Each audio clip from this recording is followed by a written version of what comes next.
Bro, what I want to do on this podcast, at least at first, is I want to talk about what is happening with Israel and Iran, and now what has probably stopped happening for a brief moment. I want to talk about generally how 2025 or the last couple of years post-COVID war has sort of materialized, and I want to talk about India in this context, right? That's my general sense. I want the viewers at the end of it to have a more than comprehensive, more than podcast comprehensive. Podcasting level is 4th standard level. I want to take them to 8th standard level. So go all out. Tell me about what the hell? Because it is not what we see. What we are seeing with Israel and Iran does not look like what we are seeing. Let me paint it out one more degree. For the longest time during this conflict, all of America was bloodthirsty for regime change in Iran. And then suddenly something flipped where they threw Israel be like, अब तू लड़ता रहे कोई नहीं, हम तो इनके साथ peace sign करके जा रहे हैं. And Iran's last attack on Qatar seemed very fake. Nothing happened. The airspaces weren't closed for longer than a couple of hours. And so there's a theatrical element to it. And I want to understand what is the conflict about and why does it look like this? Okay. The conflict is entirely Iran's making. And I'll tell you what the root of it is. It comes to the 1979 revolution. I'll tell you why. You'll hear all this nonsense about how Iran are very sophisticated diplomats and all of that. That's all complete bullshit. Within 1 year of 1979, Khomeini had gone and alienated every single one of his neighbors and every single one of his benefactors, suppliers, and everything. The first person he alienated was America. America was totally happy with the Shah being kicked. I mean, they weren't upset about the Shah being kicked out or anything. They're like, okay, new government, we will work with the new government. You want to industrialize, we'll help you with your industry. In those days, America was actually helping the Shah with his nuclear program. The Shah was an American puppet, no? He wasn't a puppet. Okay. Never make the mistake of assuming he's a puppet. Okay. That's propaganda. Okay. He was running his own agenda. It dovetailed very well into the American agenda. But the Shah made Iran, at that time in 1979, Iran was ahead of South Korea, Iran was ahead of Taiwan in terms of industrialization. It was on the cusp of becoming a full-scale industrial power. Interesting. He was also running a nuclear program, which there are records of Donald Rumsfeld of all people saying, let them go nuclear, no problem. We should keep it hidden for a while. But if they go nuclear, it's not really an issue. Okay, so the Americans were quite happy to let them go nuclear. Then what happens is Ayatollah Khomeini comes. The Americans are more than happy to work with Ayatollah Khomeini, which is why they don't let the Shah of Iran even enter America. He has to go find whatever in Egypt. What ends up happening is Ayatollah Khomeini's shock troops or whatever students go and take the American hostages at the embassy. That destroys the relationship completely. They were held for over a year. And Khomeini was supporting them. He failed to discharge his obligations under the Vienna Convention, Geneva Convention, any convention. It was a violation of basic diplomatic norms. You can't take an embassy hostage. He did. And he refused to, go in and capture them or allow the Americans to come in and rescue whatever. Essentially, he was holding them hostage. Let's be clear about this. He alienated America. The USSR invaded Afghanistan. He decided everything is a jihad, so he alienated the USSR. So you alienate both sides in the Cold War so spectacularly. Then he goes and alienates all the Arab countries. In those days, Israel had a veto on what everybody else got, but not Iran. Israel could never veto what Iran got. So Iran used to get exactly what it wanted. Because it was not Saudi Arabia, it was not the Emirates, it was not Israel, it was Iran. That was the number one American ally in the Gulf. Really? Yes. Okay. Yes.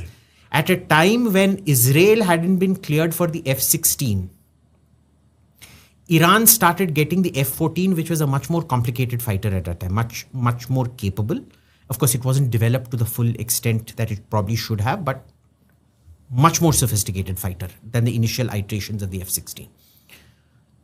That is how far Iran was.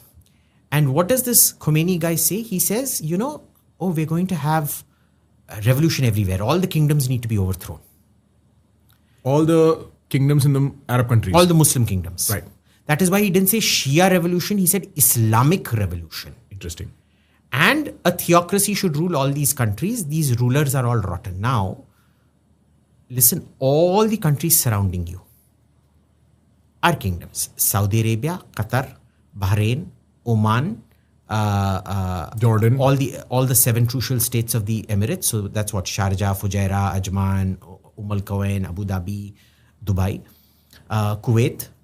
They are all monarchies. Jordan is a monarchy. What did you expect their reaction was going to be? He alienated everyone to the point nobody was supplying him. Nobody. Iraq invaded.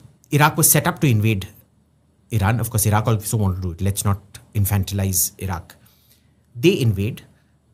Iran loses 700,000 people in that war. That spans 10 years, destroys the Iranian economy, destroys Iran. All the industrial progress stopped. All your infrastructure destroyed. Everything destroyed. And the flower of your youth destroyed. And he was carrying out internal purges against the same military that was trying to protect Iran. It was a nasty... Nobody did more damage to Iran than Khomeini did. Okay. I'm not saying the Shah was a very nice guy. Sure. We make the mistake of going to the other extreme. Right. And he decided, because he realized he had made a mistake in alienating all the Arab kings, he decided, and calling for their overthrow, he decided, who's the common enemy? Let's focus on the common enemy, Israel, because it's oppressing the Palestinians, which is where the support started. Now, what happens in those 10 to 15 years after 79 is, Iran falls way back because nobody's supplying it. You've alienated everybody. Saudi Arabia and the Emirates become the primary powers in the Gulf. They are ally number 1, not Iran. Iraq becomes the USSR's ally number 1. Syria becomes ally number 2 or 1, depending on your point of view. Nobody has any room for Iran. Iran becomes so backward militarily. Now, when you become backward militarily, you have only 2 options. So, for example, when the Arab states lost 4 wars to the Israelis, the 48-49 war, the 56 Suez campaign, the 67 war, the 7-day war, and the 73 Yom Kippur war, what do? You find asymmetricity, you find terrorism. So they all adopted terror as state policy. Same thing happened with Pakistan also. They lost the 47-48 war, they lost the 65 war, they lost the 71 war. So what did they resort to? Terrorism. Now, when you go in for terrorism, so there are 3 spectrums: nuclear, conventional, subconventional. Subconventional is basically terrorism. If in the middle, this is the main segment of state power, is destroyed or is useless, you have only 2 options, this and this. The problem with this is you have to calibrate it very carefully. 1 bomb, 5 people, maybe the country won't react. You kill maybe 20, 30 people, maybe it won't react. You do something like 9/11, or you do something like, the 7th of October in Israel. The reaction is going to be brutal. So, your terror actions have always got to be restrained, or else you get pummeled in this The middle category. Okay. Now, how do you prevent getting pummeled in this category? Is you have to have nuclear weapons. So fundamentally, there is no state which depends on terrorism as its primary tool of policy that does not require nuclear weapons in order to expand this scope. Which is why Syria was building a nuclear reactor. Which is why Iraq tried to build a nuclear reactor. Which is why Iran is 100% trying to build nuclear weapons. I mean, they were all, those reactors weren't just reactors. They were all secret reactors to build nuclear weapons. Sure. Okay? Yeah. Except Osirak, but Osirak, everybody knew that it was a weapons reactor. So, this is an absolute need. You also have, there is Japan. Japan today has enough uranium and plutonium, mostly plutonium, for 120 nuclear bombs. Stashed and stored. They can probably weaponize within a month because they have very advanced technology. But they've never cheated. They've always declared all their stocks and stores. They've said, we're building this facility, we're building this enrichment facility. Anytime the IAEA wants to go inspect, they get to go inspect. There's no timeout on inspection. You want to inspect the stocks, sure, come inspect the stocks. Do you suspect anybody is designing nuclear weapons in Japan? You're free to go into those labs and check if it is being built or not. So there is no suspicion on Japan. There will be the occasional Japanese politician who says, we need the bomb. Let's have this conversation.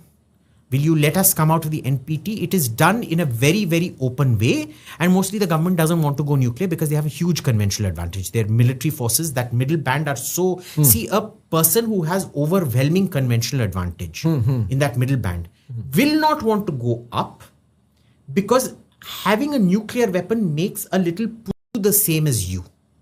Right. Okay. You have successful deterrence as a smaller player. Exactly. Yes. You don't want to equalize. Right. Therefore, you also choose not to get the Okay. Mostly. I mean, there are always exceptions that prove the rule. So what ends up happening here is Iran, on the other hand, has a history of lying and cheating. Starting from 1998, they have consistently been caught concealing facilities, concealing enrichment, concealing stockpiles. In 2001, when the invasion of Afghanistan happened, and then 2003, the Iraq invasion, they stopped enrichment because they were scared that they were next. Afghanistan has fallen, Iraq has fallen, we are next. When they realized they went next, within a year, they started enriching again. Because now they want to nuclearize. On one hand, they're scared, but they know they're not going to be regime change. Therefore, we want to nuclearize. And we want to protect our regime. Now, what the Israelis realized was that fear of regime change should have never been removed from Iran. There should have always been that threat of regime change. So that had happened. Consistently, every 2 years, almost every 2 years, Iran has been caught cheating. Lying, hiding, cheating. They have actually found the blueprints of weapon devices. They have found the blueprints for taking that implosion, the plutonium implosion device, and mating it with a Shahab 3 missile. They have found the tools and equipment and testing kit to do the mating with the Shahab 3 missile. What confidence do you have in Iran? So you were saying that this action from Israel is a legitimate concern of Iran nuclearizing? No, it is not a concern. It is legitimate. Iran will weaponize. Right. And that the reason presented to the world that hum log isliye ghus rahe hain because ye nuclear weapon bana rahe is true. And after 2011, after what happened to Gaddafi, you saw how Gaddafi was killed. He gave up his nuclear program, and still the American, French and Brits went and regime changed him. Right. And he died kutte ki maut mara on the streets of wherever, Tripoli or wherever he was killed. He was tortured and killed. They saw what happened to Saddam Hussein, who was denuclearized and then hanged. They've decided, no. We see everything. Need the military logic that I explained, their own actions in the past, what happened to Gaddafi, what happened to Saddam Hussein, what happened in Syria, shows them that they are next. So why have Israel and the United States woken up specifically in June 2025? Or because that was the window of opportunity. Biden would have not let them go for it. They wanted to do this in 2008. Obama did not let them do it. Achha. So that's purely the sort of strategic concerns on the back channels. When George Bush was around, they didn't have the capability to do it apparently, or not enough of a capability, but they very carefully built up that capability to do it now. But if I follow that logic, then because for a brief moment, I was completely convinced the United States wants regime change. No, they did that because of the lesson of what happened with Iran in 2003-4. They immediately stop enrichment because they're shit scared they're going to get invaded by America. But when that threat recedes by 2004-2005, they start enrichment with a vengeance again. The threat always had to be held over Iran. The threat remains over Iran. Why do you think IRGC quarters and Evin prison were the administrative section of Evin prison, which is Iran's most notorious prison, was bombed in the hope that there would be a big breakout of prisoners and all the jail staff would be killed. Because their thing is, look, if you want regime change, you have to do it. We can't do it. Trump is in Israel can't do regime change in Iran. They don't have the capability. No, you need popular support on ground. Forget popular support on ground. Even if you don't have popular support on ground, you can regime change. Okay. But Israel doesn't have the military capability to do regime change. America does, except Trump was elected on a thing of no more foreign wars. Especially no regime change. Exactly, yes. Targeted strike, okay, sure. Regime change, no. But that threat had to be held out. So you were saying... So there is a second example of this, which was the Yugoslavia bombing over Kosovo. So Kosovo, they concocted this case. There was no genocide in Kosovo. NATO concocted this case for genocide. They bombed Serbia, what is now known as Serbia, then it was the rump Yugoslavia, for 30, 40, 50 days, the Yugoslavs were like, keep bombing us, we're not giving up Kosovo. Then they threatened ground invasion. The moment they threatened ground invasion and regime change, the Serbs made peace. I see. So if you hit the leader in his personal interest, they start behaving. The regime's interest. Yeah, the regime's interest, which is kind of like him and the continuity. In Yugoslavia, it wasn't a personal interest. I see what you mean. So, bro, but you're saying, because it sounds very odd to me, and I'll lay out a little bit more, okay? India-Pakistan war के बाद, Trump की सारी हरकतें, it just sounds like वो अपनी population को और Nobel Peace Prize Committee को convince करने में लगा है, उसने nuclear war रोक दी. Look, he's not, okay. Let me just finish. And the same thing happened here. I feel like if I was an Israeli leader, right? I'd be like, पहले तो America ने बोला मार, सो मैंने बॉम्ब मारे, मैंने मधुमक्खी के छत्ते में हाथ दे दिया, और फिर अमेरिका एक दिन आया मधुमक्खी के छत्ते पे एक वो मारा, कह रहे मैंने मारा, and now I have run away, the United states has run away, leaving the Israel's hand inside the bees nest, right? And so it's abandoned its most popular ally in that region, at least that's what we know of, to claim some brownie points on the international stage for peace. Okay. And this Nobel Peace Prize thing keeps coming up. This India trade thing keeps coming up. I get what you're saying, but that's not true, and I'll tell you why. India achieved all its war goals on the night of the 6th, which was what? We wanted to hit terrorists very hard so that they think 100 times before. We did that. We then walked Pakistan into a trap. We said, look, we're hitting terrorist infrastructure. You have a choice. If you say that these people are acting independently, you don't have to respond to hitting terrorist sites. Pakistan chose to respond and therefore become the protector of terrorists, which is why when Modi gave a speech on that. So we achieved our goals on the night of the 10th, on the night of the morning of the 7th, essentially. And the next day, Pakistan tried attacking us. They were extremely unsuccessful at attacking us. Not one of their drones, missiles, anything managed to hit anything of any value. They were all intercepted, which was truly commendable. And on the night of the 9th, which was the day 7th ko, we hit them. Right. 8th, they hit us. 9th night, we had disabled all their major air bases. Not one runway for an F-16 or JF-17 was properly operational in that country. Sure. We had grounded them. We took out their nuclear command authority bunker, killed about 40, 50 pilots and God knows how many highly trained people out there. See, a plane, it takes only 1 year or less to replace it. A trained person, even 10, 15 years later, you may not be able to replace him or her. Right. In Pakistan's case, him only. We can be quite clear of that. Yes, go on. So, we achieved all our objectives on the 7th, start of war objectives, end of war objectives on the 10th. So, when the Americans call, we're like, sure, ask the Pakistanis to stop it. We had proven what we wanted to prove. Sure. They call, ceasefire, sure, okay. That's what we offered you on day one. I mean, it didn't have to go this far. You didn't listen. Now you can't fly. Ask me, why does the Pakistanis still have not denied that it was their DGMO who called our DGMO? Boss, I think Pakistan saying, victory parade, gaane bana diye. That you can't help. See, even today, Iran is claiming victory. Right. Imagine having your entire air force wiped out, all your air defenses wiped out, 86% of your ballistic missiles intercepted, your entire nuclear program in ruins. If that is victory for you, I wish Iran 1,000 years of victory. So let's not get diverted because I haven't finished answering your first question. Yes, please. The Israelis, what did they achieve? They took out all the air defenses. They took out the air force. After the first day when we saw an F-5 fly and one other plane fly, there was no Iranian plane that ever got up in the air after that. They didn't manage to shoot down a single Israeli plane. They shot down 2 drones, which fly with a huge propeller on the backside and flying at 220 kilometers per hour. They brought down 2 drones that were flying at 220 to 250 kilometers per hour, which you can see. I've seen those drones flying over when I'm in Israel and in Cochin, where our Navy operates similar drones. They are loud. You can see them. They're literally flying on top. You shot it down. Wow. What have you achieved? Your nuclear capability. And see, I'm not going to get into this nonsense about was it obliterated or was it damaged. The point is it's been entombed. you can't use it. You can't use it.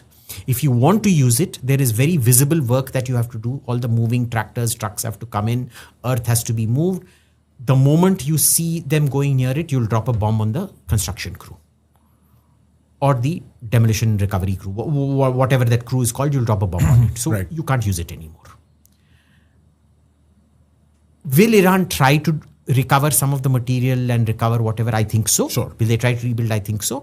At which point it becomes a mowing the grass operation, which is once you've landscaped your garden, all you have to do is once a week, you have to take that trolley ki tarah thing and, mow the grass. That's it. Yeah. And sometimes you have to put pesticide here and there. If there are bugs there, you have to. So it's a maintenance act. It's a maintenance act. So this is not the end, by the way. If Iran tries to do anything with those sites, Israel is going to go back and do something. But it won't be such a high caliber strike. It will be chota strikes here and there. More a maintenance operation, not a construction operation or demolition operation, as the case may be. There is one thing that gives me great alarm. That is Kohe Kalang. Kohe Kalang is this mountain extension of Natanz. Kohe Kalang. How do you spell that? Kuh, Ku, as in Kohinoor, mountain of light, Ku, mountain. Kolang is pickaxe. Okay, sure. Kolang. Okay. Now, Kohe Kalang is, if this is Natanz, where my ring is Natanz, this is the mountain over Natanz. They've built a very, very deep facility, possibly with 1,000 feet of rock above them, mountain above them, which is where they're storing their enriched uranium, which clearly has not been touched. They bombed Natanz, but they did not bomb Kohe Kalang. Does that mean they have at least some stocks of their 60% enriched uranium? Yes. Does it mean that the more impotent Iran looks conventionally, the greater their need for nuclear weapons? I am now convinced, because Israel and America have not finished the job, and because it's a mowing the lawn operation. A, there are going to be more Israeli strikes. B, Iran is not going to rest. C, if the Iranians manage to plug their intelligence gaps, I doubt they will, but if they do, Iran will now have a cast iron reason, legal excuse, and the ability to create a nuclear weapon. Now they have more motivation to do this. Much more motivation. Right, because they've seen what happens if they don't have it. There's no deterrence. There's no deterrence. Right, and they do have their enriched uranium, you think, stored, because Netanyahu made a statement to that effect, something of the nature of... he said we have interesting intelligence. Yes, interesting intel. Now, I don't know what the hell interesting intel means. Yeah, okay, finish that point. But let's also look at it this way. Maybe even having a nuclear device doesn't give you that deterrence. Operation Sindoor proves that. You can escalate to near full-scale war, even with nuclear weapons. I don't think any two nuclear weapon states have come to the level of escalation that India-Pakistan did in May 2025. Yeah, we called their nuclear bluff. What we did with Pakistan, the ground strikes were spectacular. You damaged their bunkers, you damaged their airfields, you caused very significant damage to military infrastructure out there. With absolute impunity, they're not able to do anything to you. That's very significant. Deterrence also, we need to remember, is a mind game. It doesn't exist in reality. The thing about deterrence is we don't want Hiroshima and Nagasaki to happen again. Does anybody have a rupee note? A high denomination rupee 500? note? Give it to me. You can take it. Do you believe this is worth 500 rupees? Yeah. Why? Because the RBI governor signs saying I am the bearer of this value, so on and so forth. This isn't even worth 20 paise. Sure, in production value. In production value. Right. You believe the notional value of this. Right. Why? Because the RBI governor has signed it and it's got this 500 rupee written on it. Now, it is total notional value. Deterrence is like that. You believe that this is a horrible weapon that should not be used. The fact is it has been used. It has been used in Hiroshima and Nagasaki. people don't realize this, but the fire bombings of Tokyo, Kyoto, and Osaka were killed far more people than the nuclear bombing of Hiroshima and Nagasaki. One firebombing of Tokyo claimed 120,000 lives. The second firebombing of Tokyo claimed about 90,000 lives. Hiroshima was about 60,000. Nagasaki, even less. Do you think the Japanese got scared? They didn't surrender immediately after Hiroshima. Why did Nagasaki have to happen? They surrendered after the USSR announced it was entering the war. But because we wanted to control nuclear weapons, everybody collectively agreed, they're terrible weapons, we shouldn't use them. Therefore, we will create this myth of nuclear deterrence. Because we can't afford for them to be used. Answer a question for me. And this goes back to my original question about... And by the way, the Japanese knew exactly what a nuclear bomb was. They themselves had a nuclear bomb program. They had a lot of exchange with the German nuclear facility at Peenemünde. The Germans got their ab initio designs wrong. Which was basically the joint European-American effort to create the American bomb, Fermi and Oppenheimer and all those people. They had very early on decided that it was cylindrical rods that were required to produce the kind of enrichment and irradiation required. The Germans never understood that. They produced chains, link chains of uranium, which was it's got so many surfaces and things, you can't get stability. So there were ab initio design flaws in the German Peenemünde designs. Got it. Okay. And the Japanese, they knew exactly what it wasn't the Japanese got scared, what is this device? They knew exactly what had gone off on that day over Hiroshima. Interesting. They were still not ready to surrender. And it wasn't Nagasaki that made them surrender. It was the fact that the USSR entered the war. And because the USSR actually had a huge almost land border, Sakhalin Island. On the north. On the north. Yes. They were much closer than the Americans were. The Americans would have to project power for a much greater distance. Right. And the USSR would not be as forgiving as the Americans would be. I see. Okay. Because they saw what was happening in Germany, where the Americans hadn't gone around massacring German civilians in retaliation and things like that. Right? So the Japanese then surrendered to America to prevent the USSR. They didn't surrender to the Allies. Remember this. Germany unconditionally surrendered to the Allies. Interesting. So not to Japan did not surrender to the Allies. Japan surrendered to America. Okay. Thereby gaining American protection for the whole of Japan, especially Hokkaido, which was going to be annexed. But even before that, south of Sakhalin are the Kuril Island chain. The Russians managed to take all 4 of those islands, which Japan now claims as their own. Interesting. But I don't want to get distracted. I want to bring this back. You were saying, for instance... So there is this notion that deterrence is... psychological thing. It is. I mean, we can all agree to the fact that it's psychological. But Iran has now lost so much, but it has now gained the space to actually make a nuclear weapon if they can pull it off. Because legally, it is Iran's right to enrich as much uranium as it damn well wants. The NPT does not tell you that you cannot enrich to 60%. It does not tell you you cannot enrich to 90%. You have every right to explore every part of the nuclear fuel cycle, which is extraction, fabrication, enrichment, and reprocessing, which is where plutonium comes from, okay, which is more useful in nuclear terms. The problem there is Iranians will now say, look, you didn't protect our rights. Why the hell should we protect your duties and responsibilities? We now do not have a responsibility to the NPT. We will do what the hell we want. Right. If they get their counterintelligence in order, if they're able to smuggle out enough, if they're able to do what we did in 1998, I doubt very much because they're much more infiltrated than we ever were. They are almost certainly going to go nuclear. There is going to be several small incidents over the next few years. And unless there is regime change, I do not see how you're going to stop the Iranian nuke now. Got it. Or the government falls, whatever. Got it.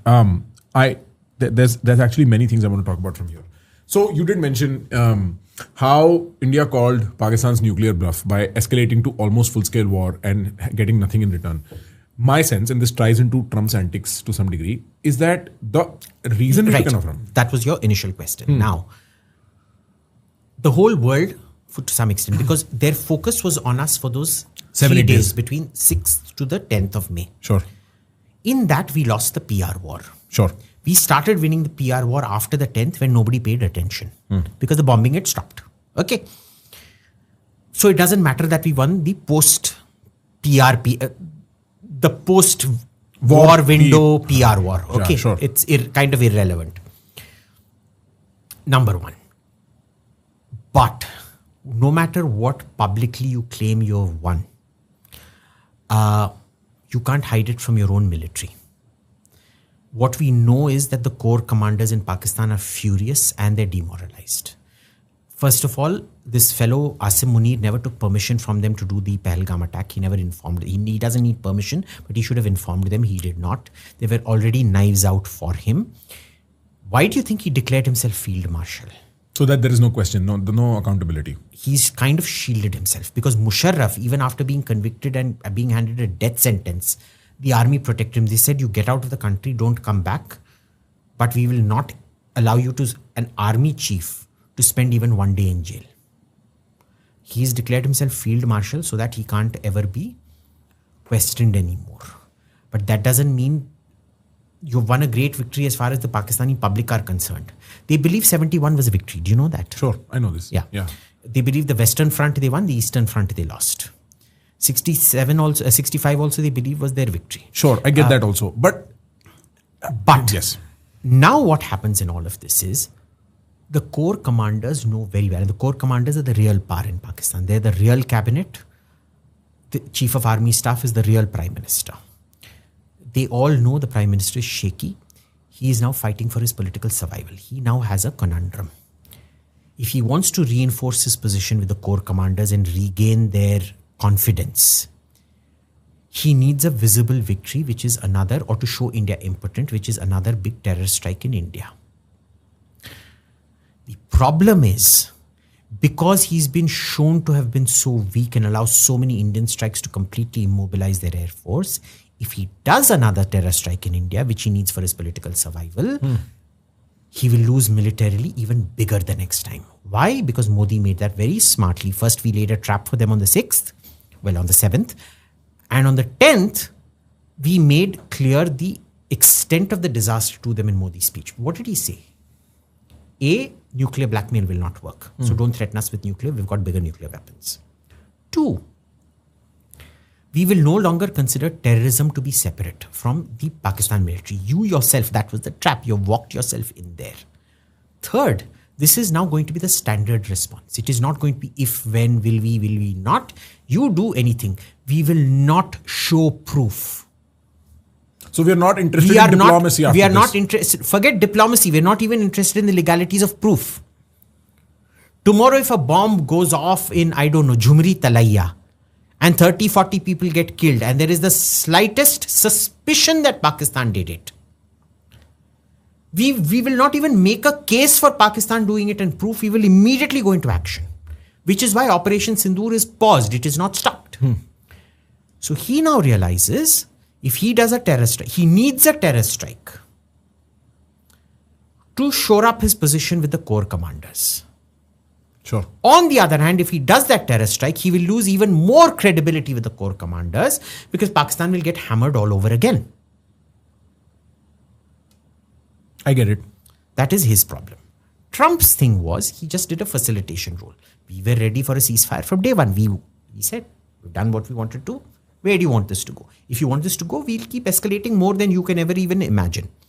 This was the first war in which we have had escalation control. Otherwise, they are normally the ones to escalate. This time, we were the ones doing all the escalation was done by us.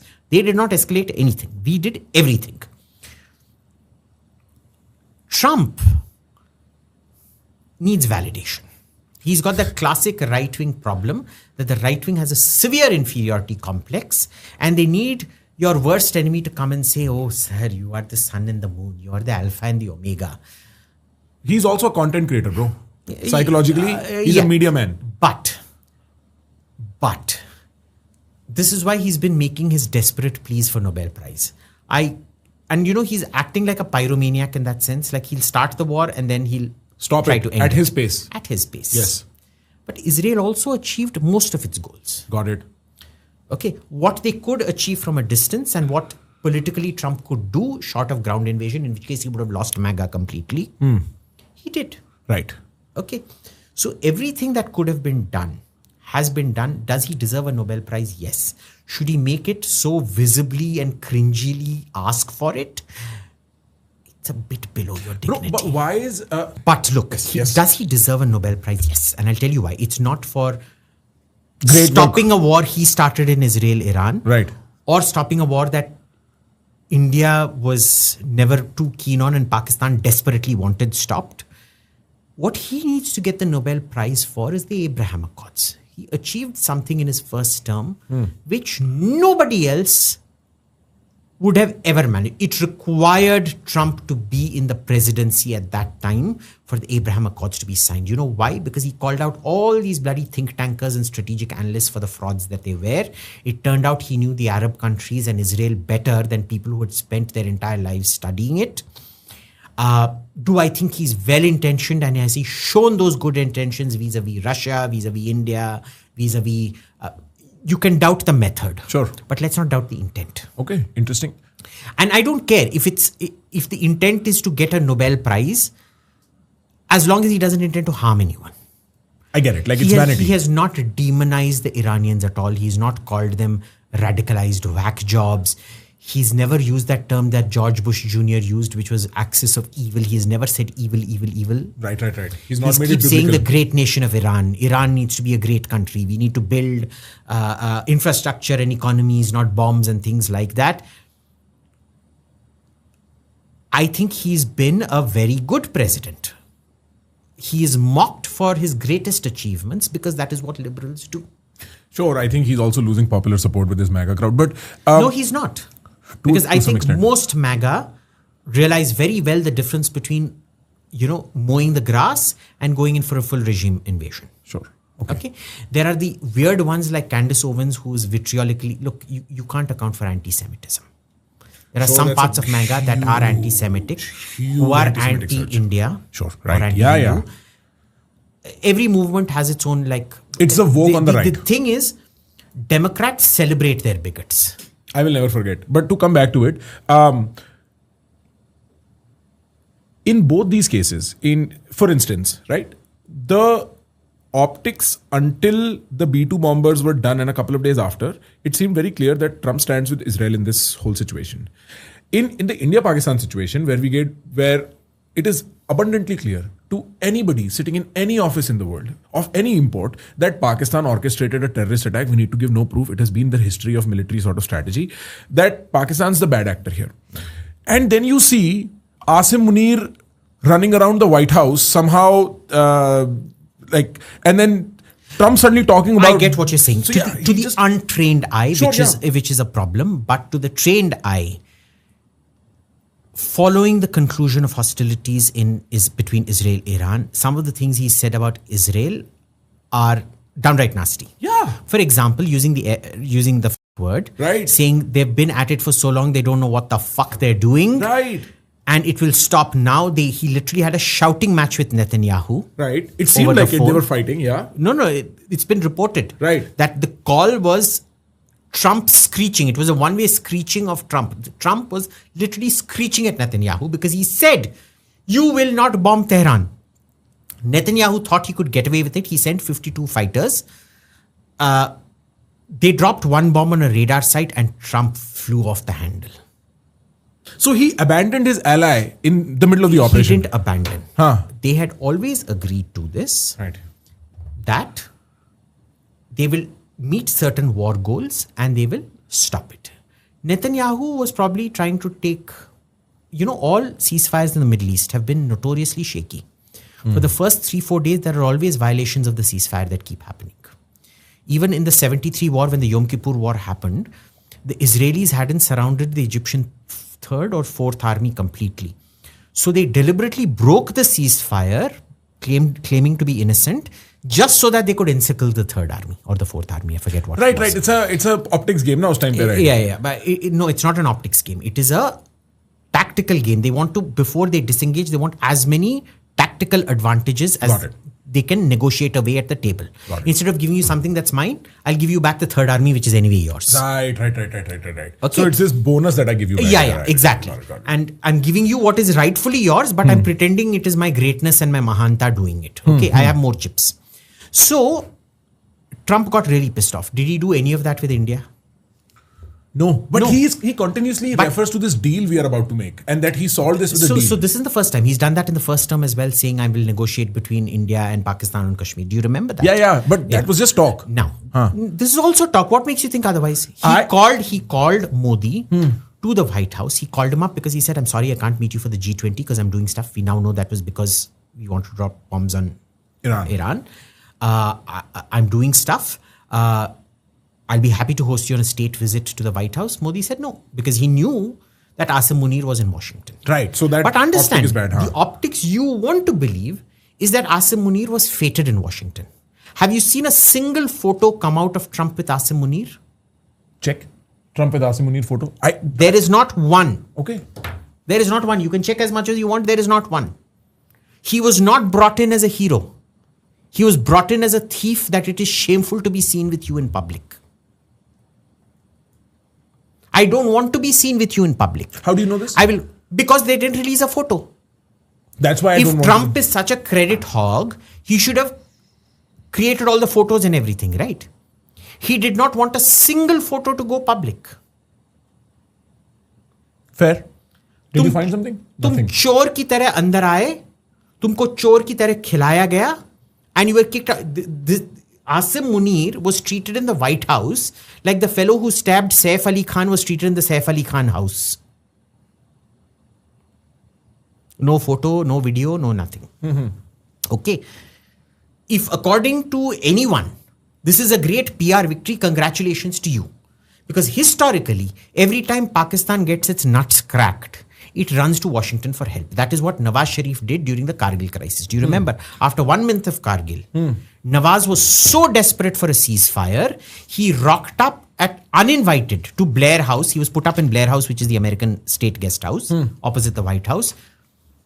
He had to go beg for meetings every day. He maybe got 1 or 2 meetings. Vajpayee at that time also said, sorry, I'm not coming here. I have to defend my country. I don't have time to come to Washington.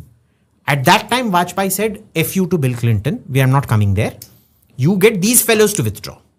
And this fellow had to then withdraw. He paid for it with his government. He paid the price for Musharraf's folly. Yeah. Okay. Right. This time, Shehbaz was very smart. He didn't take credit for anything. So, I would put it that Shehbaz made this fellow field marshal so that this fellow gets the credit and the backlash for it. Tu rakh le. Shehbaz learnt from Nawaz Sharif. Interesting. Okay. And the moment you're summoned like a bloody coolie boy, you rock up in Washington to serve at the White House. I have a very interesting please finish. No photo. Yaar, when you are proud to be with someone, you put up a photo. You don't. Yeah. Why is there no photo? Why is nobody asking that question? Got it. It was a shameful meeting. Trump did not want to publicize it.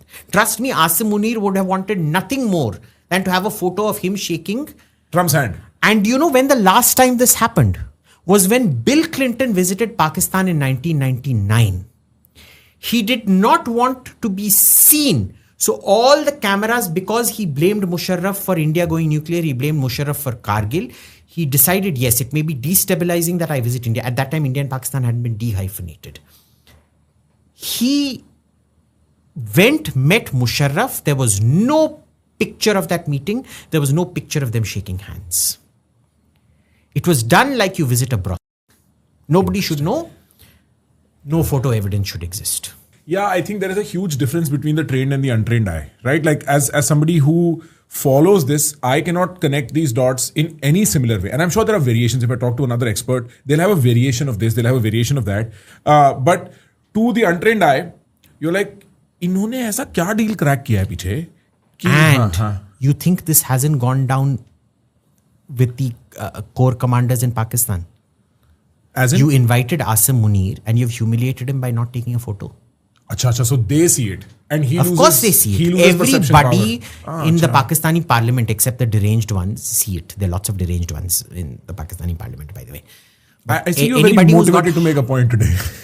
Yes. But, anybody who's got half a brain in Pakistan, and there are several people in Pakistan who are quite smart, they all see it for what it is. This field marshalship of his is the biggest admission of failure you can get. Assume they're right and they shot down whatever they claim, 6, 7, 10, 100 aircraft of ours on the first day. The person who should have been promoted was the Air Chief Marshal, no? Last I checked, the Chief of Army Staff doesn't command the Air Force. Because if that is the only victory supposedly you had, then give the benefit to the right actor in that case, right? Yeah. There was a very interesting tweet that showed up, and this will tie back into the Israel-Iran conversation. I'm going to send it to you. One sec. Himanshu, isko na ek bar pull up kar. I'm sure you've seen this guy. Himanshu, dekh. Check kar, open kar ispe. Do you know this guy, Aravind? It's an anonymous account. Tweets on geopolitical matters. I'll show you. So it's an anonymous account. Nobody knows who he is, and very interesting tweets. But he tweeted something, and he will kind of retweet this. So open the retweet. Him. Yeah, open the retweet. This is done on June 16th, which is like about 10-12 days ago. Aaj 27th है ना? हाँ, नीचे जा. और ये सबसे पहले open source intel खोल. So breaking, this is from June 16th. Senior Iranian official Mohsin Rai claims Pakistan want Iran. If Israel bombs a nuclear bomb on Tehran, we'll respond with a nuclear strike on Israel. Now go back. And this is a tweet he put out. This statement by Pakistan means the US wants to halt Israel-Iran conflict immediately against Israel's wishes, having used Israel to achieve its own aim. So let me explain. And then... Yeah, okay, Pakistan...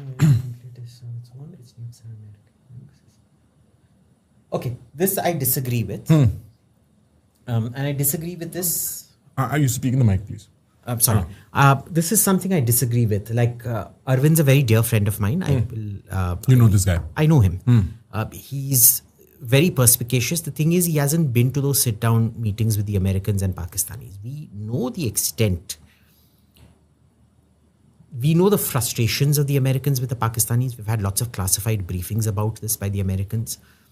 We've also discussed this with lots of Pakistan strategic force commanders over single malts. They don't touch pork, but they drink copious quantities of single malt, by the way. Where they have explained to us in great detail what the command and control structure is. Make no mistake, the Pakistani nuclear arsenal is the Pakistani nuclear arsenal. It's not American. It is not American. Which is what Arvind is claiming here. Arvind is mistaken in this score. Sure, he's also reading between lines. Because he values his anonymity. Right, sure. Anyway, the thing is, in this case, Arvind is wrong. Okay. We have seen the frustration. The Americans have done a lot of classified briefings for us. Right. And off-the-record conversations where, they've told us all the frustrations of... They have a fairly good idea of what Pakistan is doing. They trained the trainers for the personnel reliability program, because this was at a time when Pakistan was threatening suitcase bombs. Then they stopped threatening suitcase bombs because the Americans came up with a plan B and said, if you threaten these suitcase bombs and, accidentally on purpose giving it to terrorists, we will come in and we will take away your nukes. And there's nothing you can do about it. And they're like, oh shit, that was meant to be a threat for India, but it ended up that America felt more threatened by it. And they stopped all that talk of suitcase bombs. Interesting. Okay. There were all kinds of checks and balances that the Pakistanis introduced by themselves. First, they have a radicalization vetting program. If you're a radical, they will not even be allowed to enter the program. They'll go interview your family. If your family is radical also, you will not be allowed to enter the nuclear program and things. There are steps they have taken to convince the Americans that these bombs will not fall into the wrong hands. And that includes, in India, it is a two-stage process, which is the warhead is held separately and the missile, the delivery mechanism, it can be a missile, whatever, is a gravity bomb, whatever, is held separately. It is the warhead is always held by the Atomic Energy Commission. The Prime Minister gives the order to the National Security Advisor. The National Security Advisor orders the fusing of the two devices. Okay. Got it. It is then fused And even then, the Prime Minister has to go ahead even at that point for the missile to take off, okay, or launch. In Pakistan, it goes a step further. The bomb is held by one section of the PAEC, Pakistan Atomic Energy Commission. The fuse for the bomb, the detonation trigger, is held by another person. They are never co-located. India at least co-locates the fuse and this thing. Right. It is the code that has to be relayed. Here, it is not even that. And basically, that bomb is designed in a way that without the fuse, you can't bypass it. Sure. Got it. Okay. So if there is this very famous scene, I don't know if it get a copyright strike from Broken Arrow, the John Travolta, Christian Slater movie. Actually, no. Okay. There is a very famous scene from it where this guy, John Travolta is the villain. He calls back and says, oh, the bomb cores are exposed. They're going to detonate. From pure exposure. So he claims, which is wrong. Right. Because weapons grade uranium has such a huge half-life period. You can literally sleep on a nuclear bomb for 90 years and not get cancer. Interesting. Right. Okay, wow. Yeah. So how do you know this stuff, bro? That's so weird. I do nuclear. Yeah, you have this unique weapons knowledge that wow, okay. As opposed to a lot of unenriched uranium, which is actually very dangerous. You'll contract cancer in no time. Right. Exactly. Okay. There's the Mayapuri incident where this fellow thought he had cobalt, which the Delhi University lab or JNU lab, I forget what, had thrown out. And what had happened there was he thought it was a sapphire. And he had cobalt. And he slept with it below cobalt 90. He slept with it under his pillow. Within 24 hours, he had radiation burn. Within 48 hours, it had completely wrecked one side of his brain. 3 hospitals in Delhi couldn't diagnose it till it went to the radiology ward of AIIMS, where it was finally diagnosed. It set a huge manhunt in a place to recover that cobalt 90. It was a nightmare. Whoa. So imagine 3 hospitals or 3 or 2 hospitals didn't even know what a radiation burn looked like. Whoa. And that is civil radioactive material that you give to a student lab, a bachelor's degree or a master's degree lab.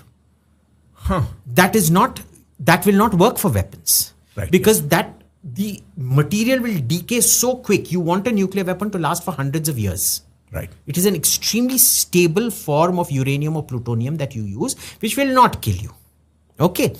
Now, what ends up happening is some of the materials around it to trigger there are many types. There is implosion, where because you collapse material onto itself, uranium or mostly plutonium onto itself, it creates the chain reaction. There is gun type assembly, where you destabilize the uranium core through firing atoms at it. Yes.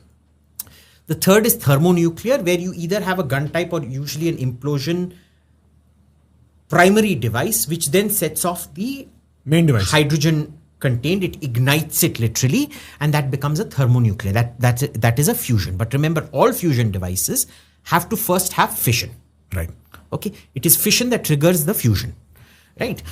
So there are lots of permutations, combinations to this. So this uranium, it was not going to kill anyone. Sorry, what context I lost the train of thought. You were talking about how you were saying that Pakistan keeps its fuses and warheads separate. Right. So Pakistan is notorious for sleeping with everyone and screwing everyone over. There isn't anybody they've slept with that they haven't screwed over. The Chinese, they didn't let them properly do the Pakistan-China economic corridor, which is why China is still very pissed off with them. Iran, they've played all kinds. Last year, Iran and Pakistan were throwing missiles at each other. Yeah, they don't get along, generally speaking. Do you actually... Now, I know these generals, they're like, bhai, I've literally sat with a former, I'm not going to tell you who, a former Pakistani army chief who told me, yaar, if you give us Kashmir, the bond between us will be so strong. If Pakistan threatens you, we will launch nuclear missiles on China. If China threatens you, we will launch nuclear missiles on China. So it wasn't just this fellow who got told this. I have been told this by a former chief of army staff. Or a former chief? Which one? A former chief of army staff of Pakistan. Okay. That if we returned Kashmir to them and bhaichara came between the two countries, Pakistan would be willing to die for India to protect India and launch a nuclear missile at China. When were you speaking with Musharraf? Not Musharraf. Who told you it was Musharraf? I don't know. Just catch the reaction and say later. No, you're not tricking me in this. Bro! But we've done a lot of these nuclear simulations and track twos. Mostly we don't do track twos. We are not trying to find peace. We're trying to find each other's nuclear threshold. Got it. So this is not the first time they've made this promise. What was the AQ Khan network? The AQ Khan network, Abdul Qadir Khan network, was the father of their bomb. Yes. Was basically promising this to every country. Actual promising and actual delivering. Even there they screwed people over. They gave them defective reactors. They gave them incomplete plans and things like that. They wanted the money from selling, but not to for them to actually get it. These B-52s, B-2s? B-2s. These B-2s, bro, they're beautiful machines to look at. They're beautiful machines, but we need to understand they can only operate they are not supersonic, they are subsonic. Okay. Now understand, stealth is not full spectrum stealth. Now assume you're a stealth fighter. Okay. The older the radar, the better it is at detecting stealth, very surprisingly. Okay. But they are so there is L band, S band and X band. Now assume we are playing piñata. ठीक है? तेरा चश्मा दे एक second. Okay, we're doing piñata. You have मैं पहना दूंगा भाई. तो ये I can't see now. Okay. L band radar is a stealth bomber coming and I am doing this. While playing the piñata, I am doing this. Right. Okay. S band is I'm sensing somebody is here, so I'm not doing this anymore. I am doing this. Okay? Got it. X band is what a blind artist, there are lots of blind sculptors and things like that. What they do, idhara, put my hand to your face. I'm feeling up to see where your eyebrows are, how your nose is, in order to produce that sculpture. Got it. So each of these radars operates at a different band. Now, usually we know there are lots of older radars and some new ones that can pick up the stealth bomber B-2 coming in. The problem is because it is S-band and X-band optimized. You say there's a stealth bomber over UP. First of all, you don't know at what altitude that stealth bomber is. UP is a huge area. Your fighter is only equipped with an X-band, maybe at best an S-band. You can't search the whole of UP for it. You're not going to find it. One thing you can detect a stealth bomber with is, if you're fairly close enough to it, it is the infrared emission of the engine, because all engines are hot. They're burning hot fuel at very high temperatures. Right. You have to be over it. You have to be within line of sight of that heat. All your thermal sensors need to be extremely sensitive to detect it, because there's heavy suppression of that heat also going on. The thing is, the entire kill chain never comes together. If a B-2 is ever shot down, it will be sheer fluke that one fighter flew over, saw the infrared or came close enough that it appeared. See, once you're close enough, an X-band, no matter how much X-band stealthing you do, the X-band will pick it up. It's just a question of sheer size and distance, okay? If a B-2 is shot down, it will be through sheer dumb luck that somebody came close enough to it. That said, to prevent sheer dumb luck, because in many cases what can happen is normal fighters flying will be able to see you. They may be able to see your infrared within about 25 to 30 kilometers. Okay. Right. To do that, it can only operate in airspace that has been heavily sanitized. Got it. The B-2s could not have gone in the way they did had they not had a fighter escort and had they not had the Israelis take out the Iranian Air Force and Iranian air defenses on day one. Samjha. Okay. So it's a magnificent machine. You have to understand its weaknesses. So, when we say in India we need a long-range strategic bomber, bhai, are you able to project your air power? Are you able to send your Sukhois or Mirages or whatever to that distance in order to accompany it? Because it is never going to travel alone. Right. Traveling alone, it is sitting duck. It can't fly over 850 kilometers per hour. So understand, by the time that bomber flying over UP, say it enters from the Bihar border and has to drop a bomb over Delhi, it will take as much time as a Boeing 737 from Akasa Air or a A320 of Indigo to come to Delhi, which is about an hour and 20 minutes to fly over the whole of UP. In that hour and 20 minutes, Mirages and Sukhois flying at twice the speed of sound would have already done very significant physical scans of the area. Very dangerous. So unless you've shot down all the Sukhois and Mirages, you will not be sending the B-2 bomber in. Got it. I get it. But even as a toy, like purely from a male appreciation, Like, it's so it's a very sexy. It's a proper wing as an aircraft. There's no wings to it. It's called a blended wing. And like there is no modern wing design. We've discussed this, haven't we? There is no modern flying object today that wasn't invented by the Germans in the 1920s and 30s. Really? The very first blended wing so-called stealth bomber was the Hortense Ho. Just search a B2 ke badle Hortense, Hortens, space HO space stealth. Search there. Whoa. That's some cool Hortens Ho looking Nazi 229. flights. Yeah. है ना? ये Luftwaffe है? Luftwaffe. हाँ. Whoa, this looks cool, bro. है ना? This was the very first blended wing designed to fly. And notice it had lots of stealth features because that, click on the first photo. Oh, this is designed in the middle 1900s. What this did was 1930s. Whoa. And this big round cone inside the engine, it used to shield a lot of the engine revolution from, because when radar waves are coming, it is that rotating blades that. So it was fairly stealth. It wasn't a fully stealth. This was done more for the stability and the range that a blended wing can achieve over a normal platform. But this was the very first example of a blend. Basically, let's put it this way. There is no wing form flying today that the Germans hadn't developed and perfected before the Second World War. You were saying that there is... Before or during the Second World War. I have a feeling that this B-2 or for that matter, any of the other planes that we see from America are not even their best products. Like they've kept their best products hidden to use later. Like, not really. You don't think so? They're not trying to provide military intelligence in case... No, you know why? This actually is a very big philosophical difference between, say, the Chinese and the Americans. When the Chinese say they are going to attack, almost certainly they are not going to attack. Why? Because they believe that an attack should never be announced. It is when the Chinese say we have peaceful intentions, you should be very, very scared of the Chinese. Right. Americans, on the other hand, believe that a show of force will coerce you into submission.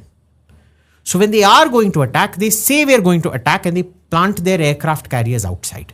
They believe that revealing their weapons creates deterrence. Interesting. The more you reveal about your military, the more it deters countries from going rogue. Okay. So they make it very, very public. So Trump already showed you the F-47, or I think the F-47, which is the 6th generation fighter. It is what is going to follow the F-35. As I'm approaching my 30s, I have taken a unique interest in planes, and I had it ever since I was a kid. By the way. What a toy! So the F-47, that is the image that Trump displayed. Show. Isko full screen kar. Oh. Why did China and Russia do nothing about the Israel-Iran situation? Why were they not involved when Iran? What do you think they can do? Can they not provide? I mean, भाई, have you seen Russia की क्या हालत हो रखी है Ukraine में? Bro, कैसे but? What Israel managed to achieve in 8 hours over Iran, Russia hasn't managed to achieve in 3.5 years. What the hell? How does that make sense though? It makes perfect sense. I've told you this before. Russia is trapped in the 1980s. The last innovation that happened in Russia was in the 1980s. Even the Sukhoi 57 is based on 1980s technology. You know why?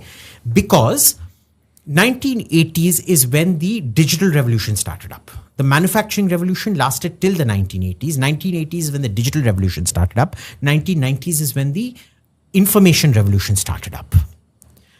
Because the USSR collapsed in 1990, they were in huge turmoil for the 80s, so they never really entered the digital revolution. In 1990, when they collapsed, all their smartest and best scientists left. you can't blame them. It wasn't. Are they going to look after their kids? People don't realize, like it became 10,000 rubles to the dollar and things like that. Oh, wow. And their salary used to be 2,000-3,000 rubles. Okay. Wow. So you couldn't even buy a sausage for your monthly salary. Forget sausage. You couldn't even buy a cauliflower for your monthly salary or a cabbage. Okay.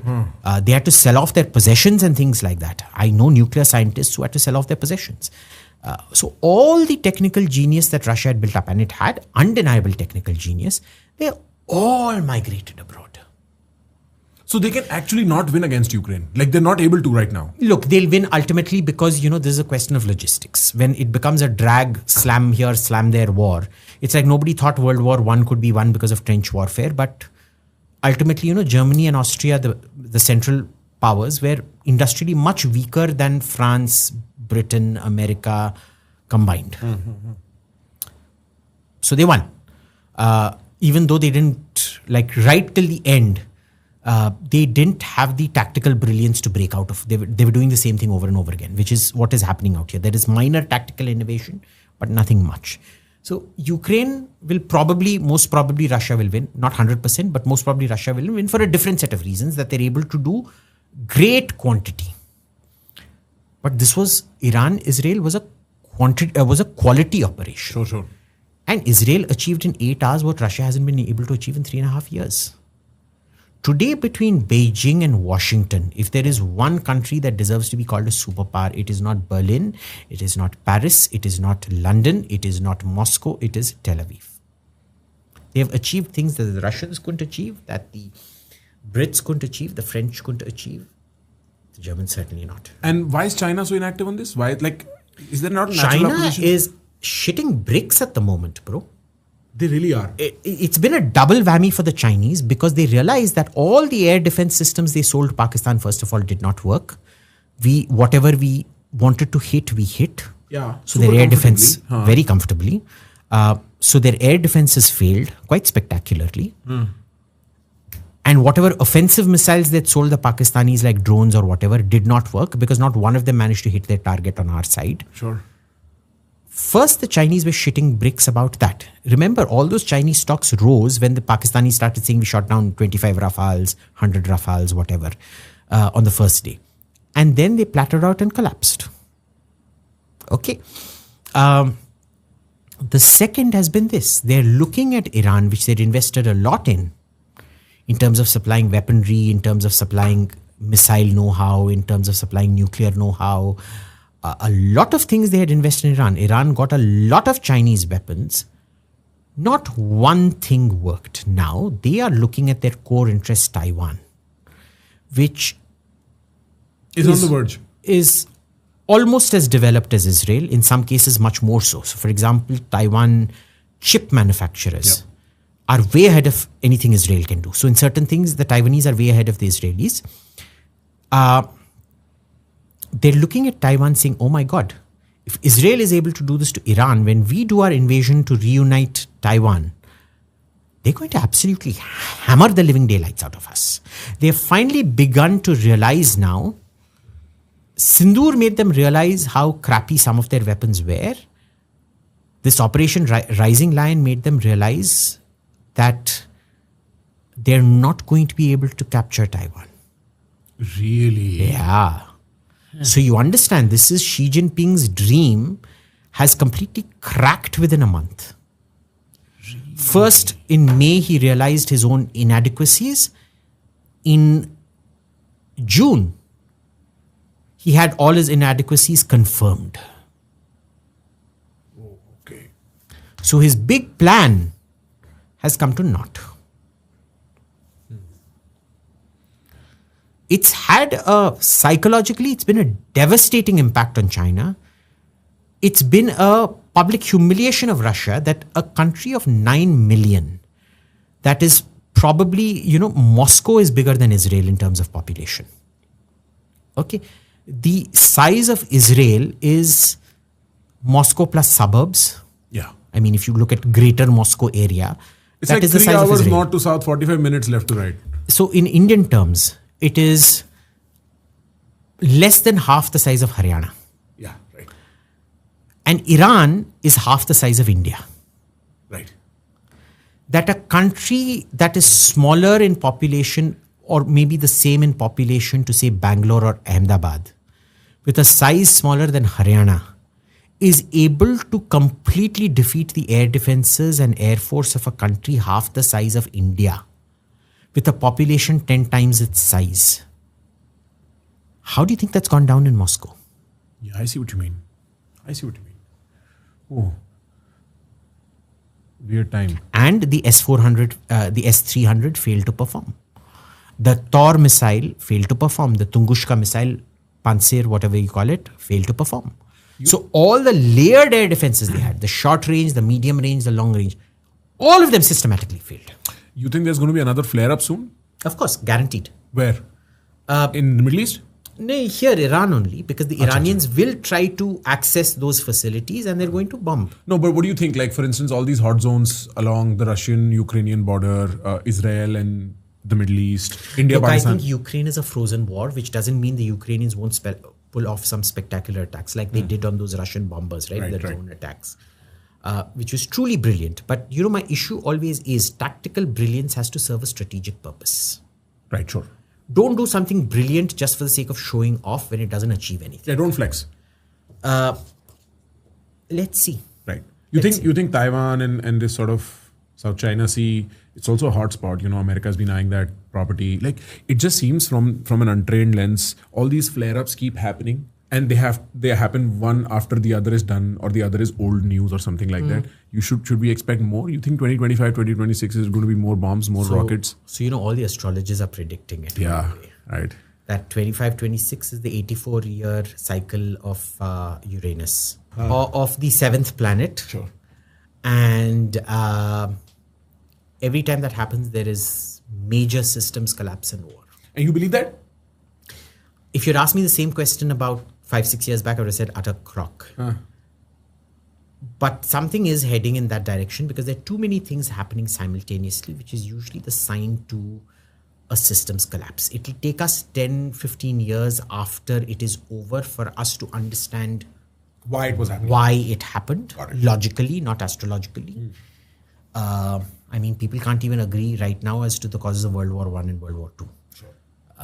They say that there's a Serbian guy who shot that king. See, that was just the straw that broke the camel's back. It would have possibly happened in a different way, even if Archduke Franz Ferdinand and Countess Sophie had not been killed. Right. But it had to happen. There was already too much tension that had built up. And the pin would have been whatever, but the balloon would have burst. Yeah. Right. Same with World War II. Okay, same with World War II. But when you're going through it, it's very difficult to perceive why. It sometimes becomes obvious after. You don't think there's going to be a World War III? Or at least it won't be labeled as that? I'll tell you why it won't be World War III, because you don't have colonies. You don't have colonies? Colonies are much more required. So, for example, the only reason India entered World War I and World War II is because the Viceroy declared on our behalf. Right, sure. We didn't have a choice in it. Right. Today, if America bombs Russia or Russia bombs America or China bombs America or America bombs China, हमारा क्या लेना देना? Right. We'll say, this is not the time for war. This is the time for peace. Why is war such a circus act these days? Like, you see how this is happening? It's almost theatrical. यहाँ से bomb मारा, वहाँ पे intercept हो गया, bomb निकले, but कहीं गिरे नहीं. And I'm not trying to trivialize it, but it seems like it happens for a few days, and then both countries run to the people like, जीत गए, and Trump बीच में आके, नहीं, मैंने peace करवा दिया, What is this? What is this pattern? Is this how wars have been before I was born? It's always been this. So the first time war got, how do I put this, glamorized, was the 1990 invasion of Kuwait. Okay. And that was when CNN got a heck of a lot of ground access. And, we were all, nobody wanted to go watch movies during that period. They invested money in dish antennas. I don't know if you were old enough to remember. I remember the privatization of it, na, Dish TV वगैरह. No, Dish TV is all small. These are these small antennas. Right. In those days, we had these 12-foot antennas that had to be put up on the roof. Oh, you mean those sticks? On the roof with huge, looks like an inverted umbrella with a thing pointing out in the center and things like that. Got it. And that is what you needed. You needed a minimum of a 12-foot antenna to receive CNN properly. Okay. And you only had about 12 channels coming in. One of those channels was Star. This thing. Yeah, exactly. Okay. One of the channels coming in was Star. And there we used to watch Bold and the Beautiful. We're like, oh my God, this is a daily soap opera. How cool. Do they make this every day? Yeah. Like, we were used to Doordarshan and having, one serial per week. This was like every day, every afternoon from 2 p.m. to 1 p.m. to 2 p.m. was Bold and the Beautiful. And 2 p.m. to 3 p.m. was Santa Barbara. Like, so cool, bro. Awesome. And we were watching that kind of crap. But we all got dished these big dishes. We were super expensive in those days, right? So what used to happen was in all these government colonies, every government colony had a club or something. They all bought it for the club. Pooled in, got it for the club. And we used to go watch CNN every evening to see who America was bombing in Iraq at that particular time. And we used to watch it for hours. There was there were videotapes there were markets where you could get videotapes. We used to go to this, where Fujiya restaurant is in Malcha Marg? Sure.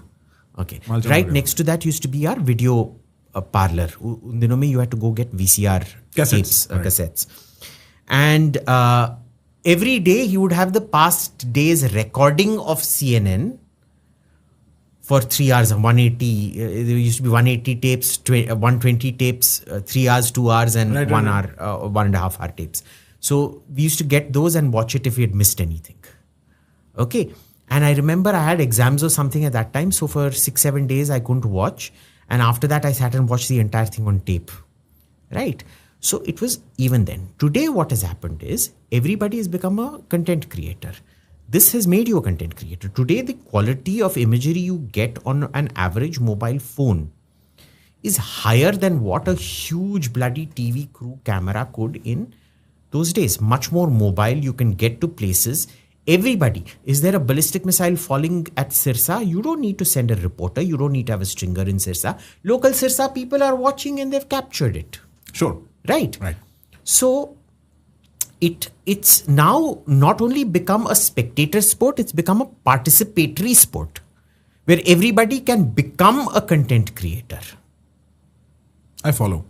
That is from the consumer side. I understand that people have an instinct to almost watch this warlike phenomena as reality TV, right? Like it is reality TV in a very brutal way. It is true because I don't know if you saw the memes on Twitter about monitoring the situation, and I was hooked. Like I was for the last 2 months, I'm hooked to Twitter, always constantly refreshing and so on. And actually, to your compliment, watching a lot of what you were saying because you have an interesting way of explaining yourself that involves enough expletives that it makes for interesting content. Now. Not to get distracted, my original point is more to the effect of how governments are handling it. Like, for instance, the last strike that happened in Qatar was obviously for show.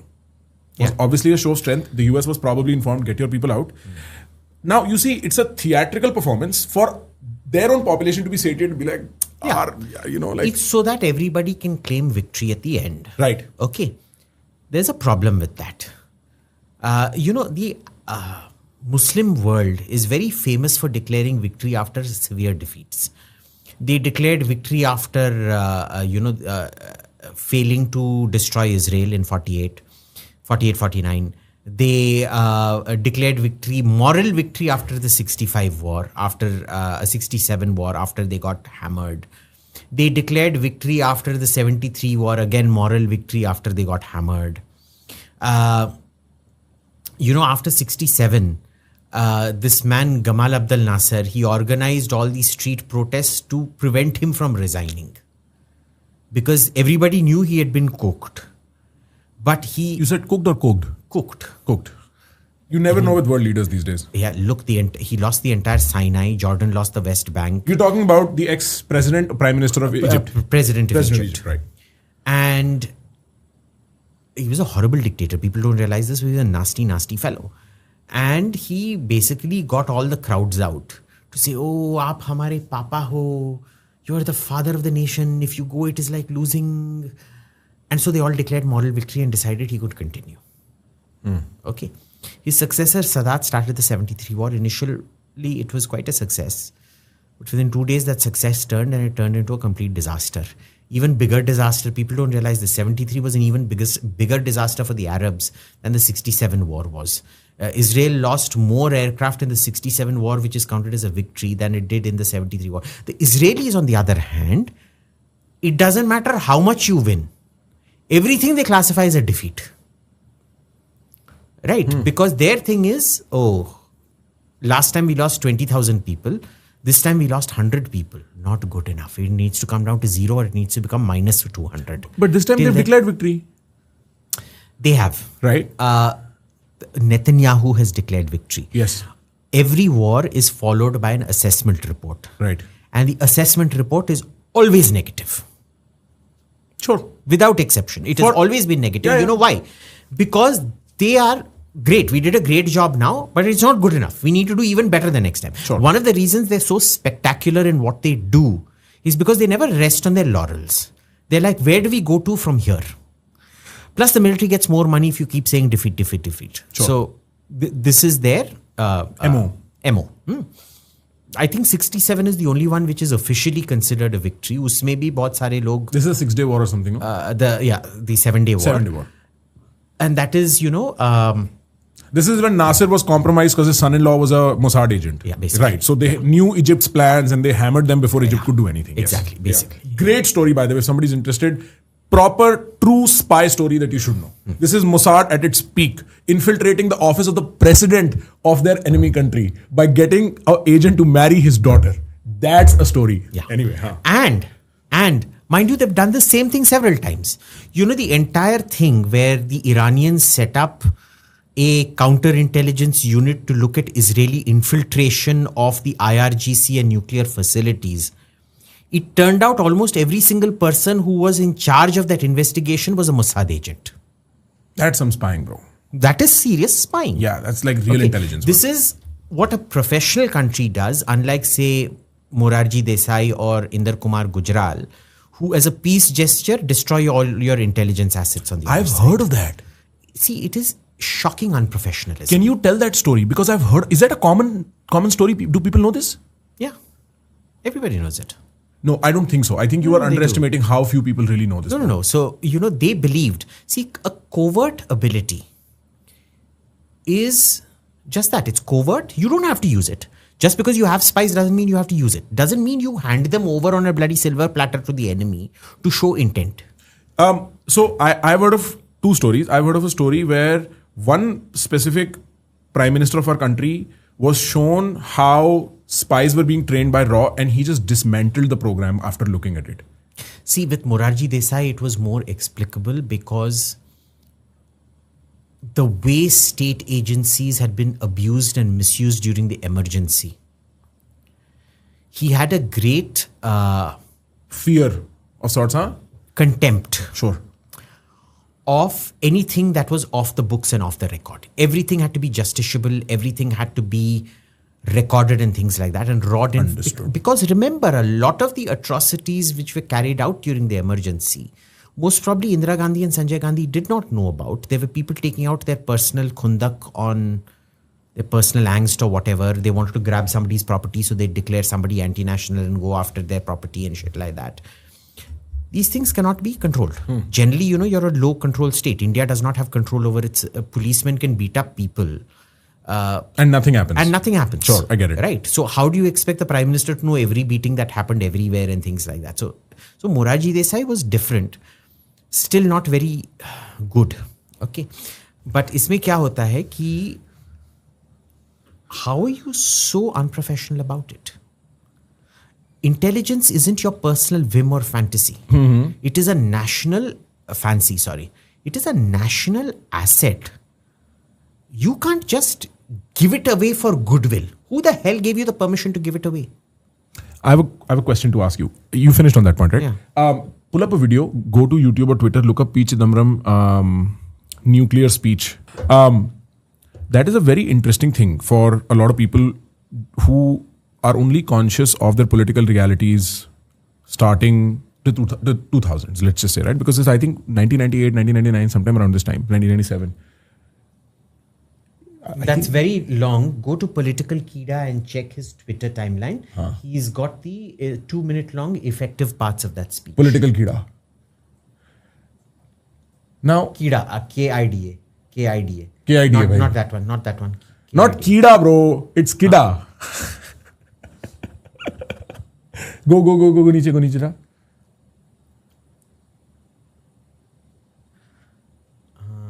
Yeah, this one. This one, yeah.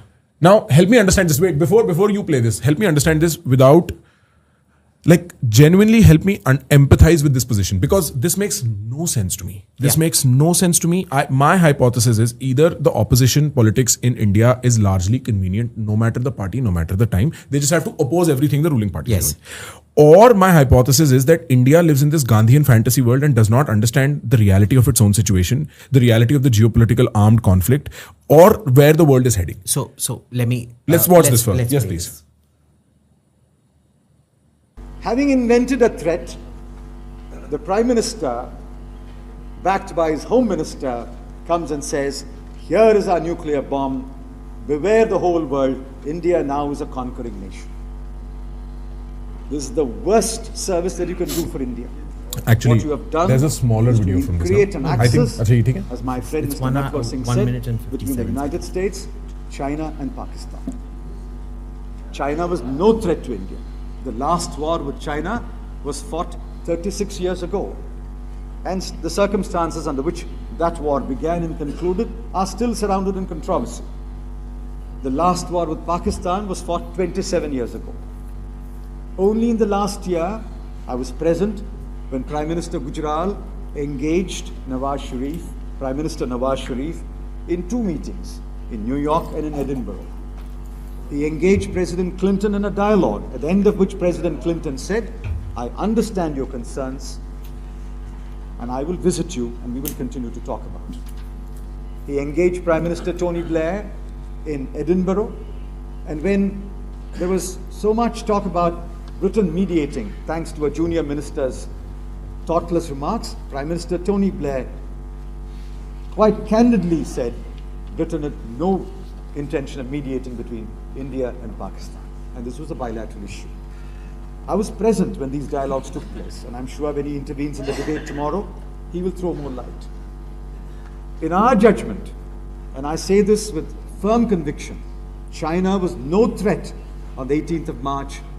China was no threat on the 19th of March. China was no threat on the 8th of April. China was no threat on the 11th or the 13th of May. You have invented a threat in China. Can you go down? Did it capture what you were looking for it to capture? Yeah. So let me explain this. I think this particular part of the speech has been taken out of context. And I'll tell you why. Chidambaram is no man's fool. This is the guy who essentially started up the Balochistan insurgency and ran it much more successfully than this government has done. Chidambaram's point here, as I understood it, was that you should have never named China publicly.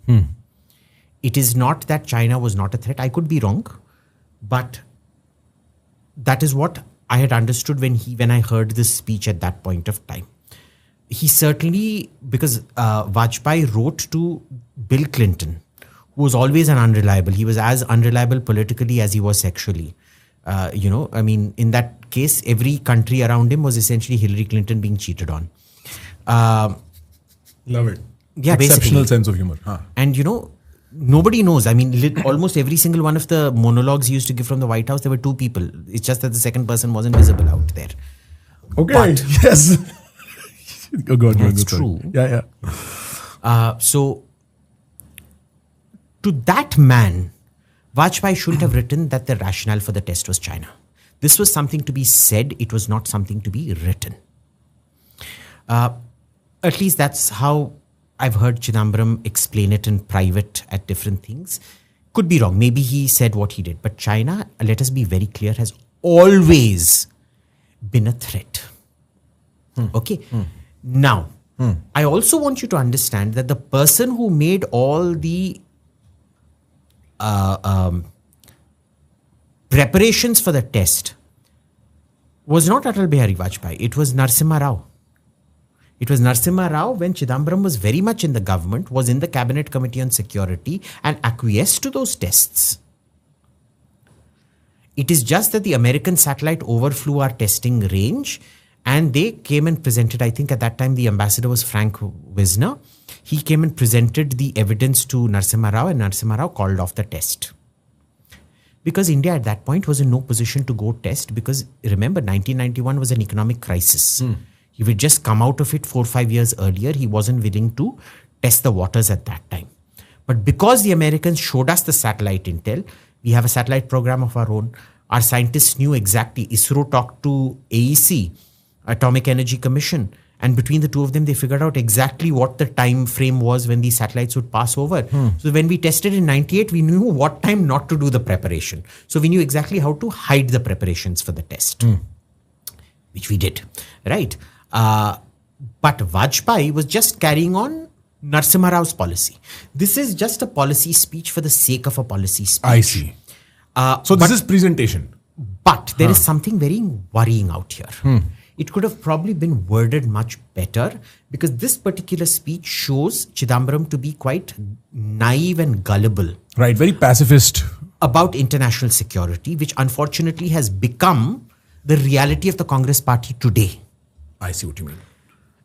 Neither was Rajiv Gandhi like this, neither was Indira. Rajiv Gandhi and Indira Gandhi were consummate players of international realpolitik. Got it. I know for a fact this is not Chidambaram. Got it. He is This is not his private views. This is absolutely not his private views. I can assure you of that. This man is absolutely cold-blooded when it comes to killing the enemy. He wouldn't think twice about launching a nuclear weapon. I see what you mean. Okay. I see what you mean. This is performative for the public. Right. There is also the issue that in this country, security is not taught to politicians. Security is an unsexy subject. In the West, if you want a politician to give attention to your pet project, you just add security. This is why we started calling things environmental security, water security, human security. You add security to it, immediately the politician takes notice of it. Why? Because you've achieved all your roti, kapda, makan goals. You're no longer, people aren't going hungry, people have healthcare, they have houses. Nobody is on the brink of, nobody is going to die untreated. Nobody is going to die of starvation. Nobody is living without a house unless you choose to be homeless and things like that, which people do sometimes. That isn't happening. So security is this thing. Here you have much more pressing concerns. 200,000 people die every year in car crashes in India. That is, every year more people die in India from car crashes and TB. 200,000 people in car crashes, 200,000 people in tuberculosis, or maybe even more, maybe 300,000-400,000. That is more than all your wars put together so far. Interesting. Maybe even for the last 100 years, you haven't lost, even in World War I and II combined. We didn't lose as many Indian troops as we lose every year in car crashes and TB. Yeah. Right. Sure. Okay. You add 3 years, add 10 years worth of car crashes and TB. You've lost more people than you did during the Bengal famine. So you want to go after the British for the Bengal famine? Sure, be my guest. But then accept responsibility for all the car crashes for which you're doing absolutely nothing and the TB for which you're doing absolutely nothing. Okay.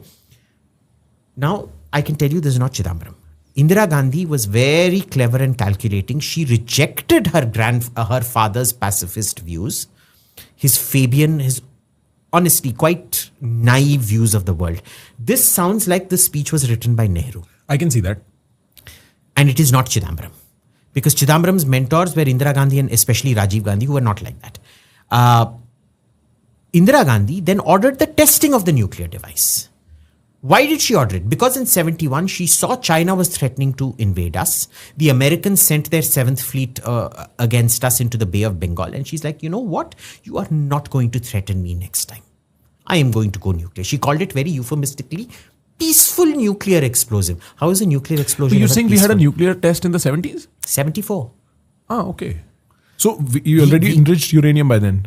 Yeah. Look, technically, if we wanted, we could have gone nuclear even by about 64, 65. Really? Yeah. And so we announced it in 98. We get it in 98. No. In 74, we announced it the very next day. Okay.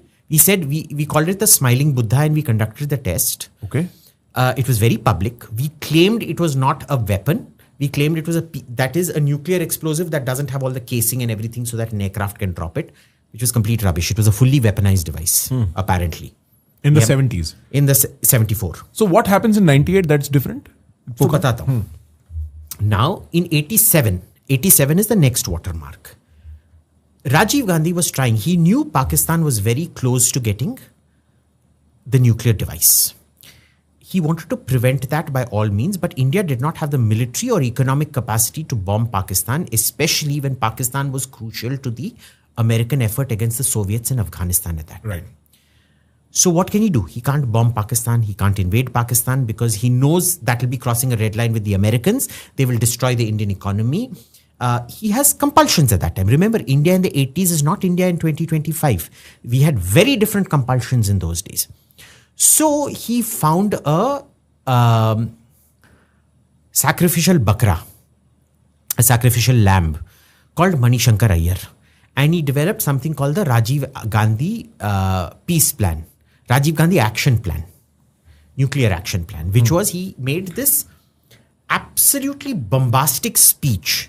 And when he's making that speech, you can see that, the little, whenever he was being sarcastic, you could see this lip used to go up slightly. Can we pull this up? I don't know if it's there on YouTube, but you can see the lip go up, which shows you he didn't mean a word of what he was saying. He was just making a maximalist argument, knowing that the entire world would reject it. And what he said was, all of us, India is willing to give up its nuclear weapons, which had already been tested 12, 13 years prior, if the world is willing to give up its nuclear weapons. Oh, so he was trying to play a gamble. Performative gamble.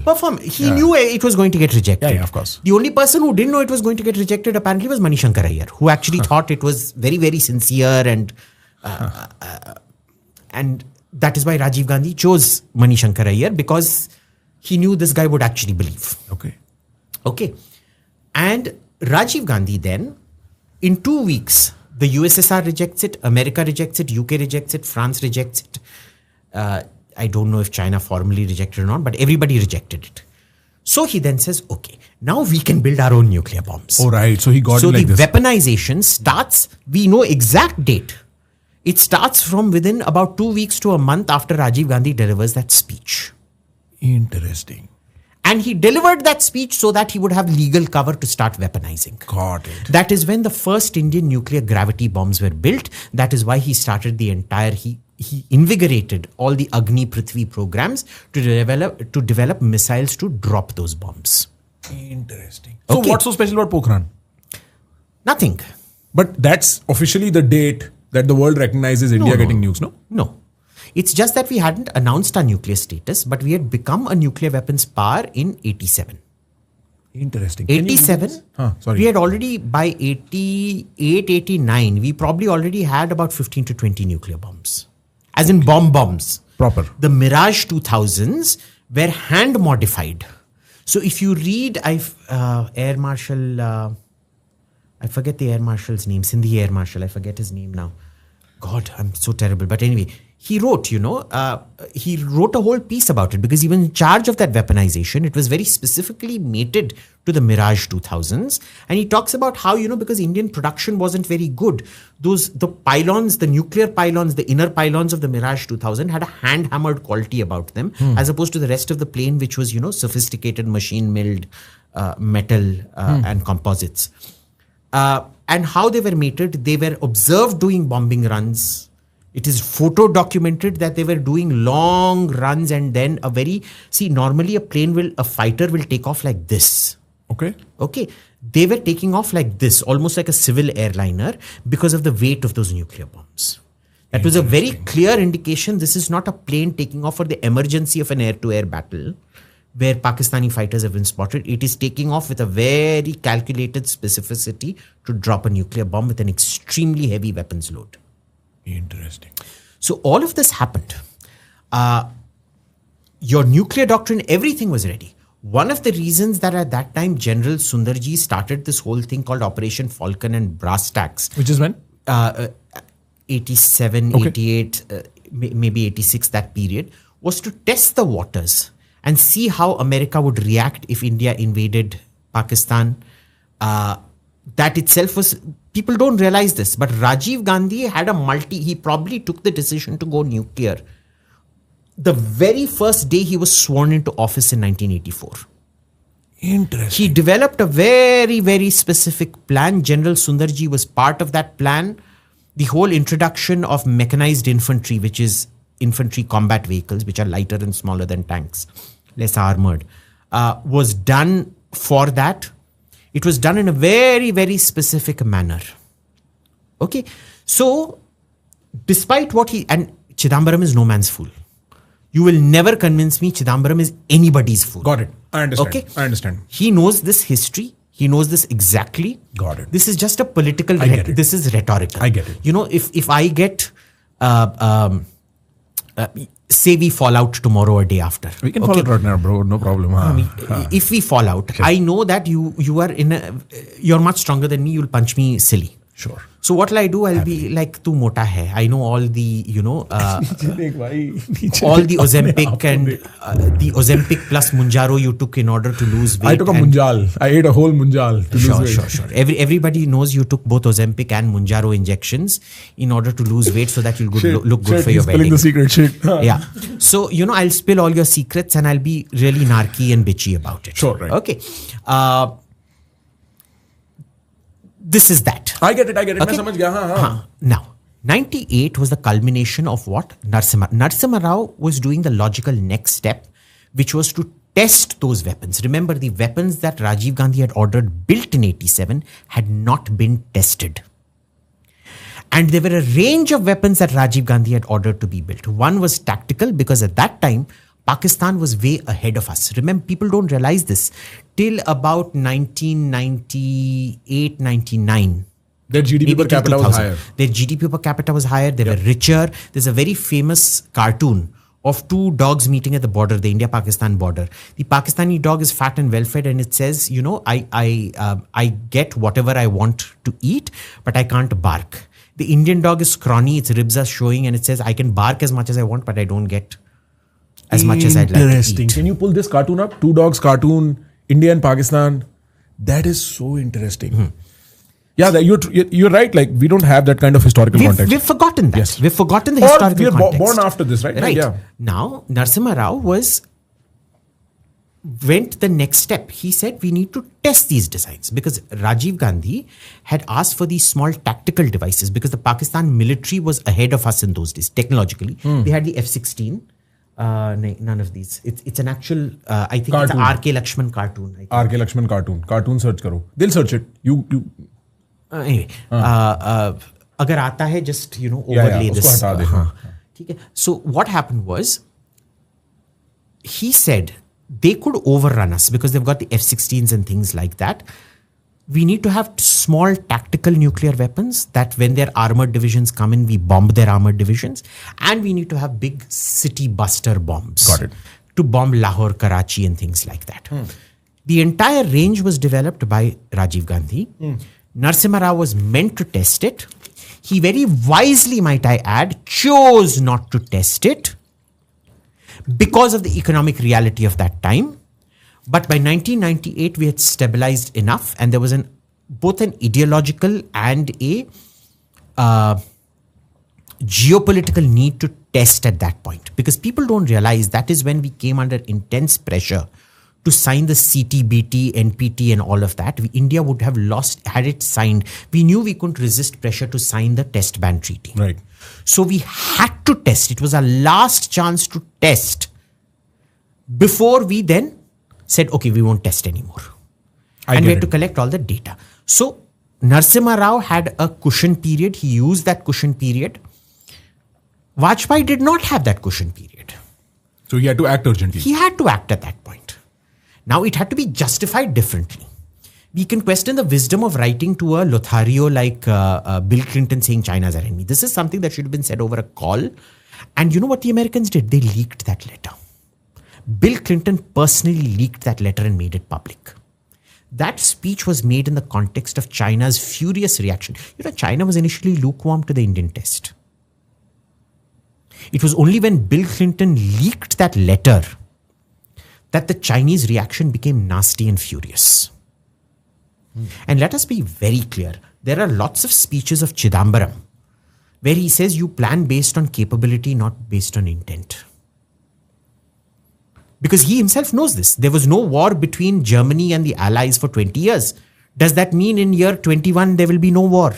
No. The First World War started almost exactly 20 years after the Second World War started almost exactly 20 years after the First World War ended in 1919. Okay. It doesn't matter. You look at the Franco-German wars over 1,000 years, starting from what? The invasion of Britain in 1066 right up to the Napoleonic Wars. Every 100 years they used to go for war. 34 years and 27 years is absolutely nothing. He knows that, yeah. He's not... Sure, I get it. Yeah. I understand. So, I generally tend not to take these speeches. You have to know when politicians are peacocking and when... Yeah, exactly. Got it. So, what is happening in... And let's understand, P. Chidambaram is not Manishankar Iyer. Please don't confuse the two. They're both Tamil. It's just that one actually believes, the other one has no belief systems. Okay, which I think is a much better politician. I'm not going to bite. Wait, you're saying the one who does not have a belief system is a much better politician? Of course. It's a very interesting thing to say. Why'd you say that? A politician should not have beliefs. I think it's the opposite, no? No. An ideologue is very dangerous. I mean, you should have conviction for what you should actually want to change, what effects you want to see. No. No? Why? Then what do you change? Why is it not convenient at that point? You should have an end goal. You should have determination, not conviction. Interesting. It is what Deng Xiaoping said. It doesn't matter if a cat is black or white as long as it catches the mice.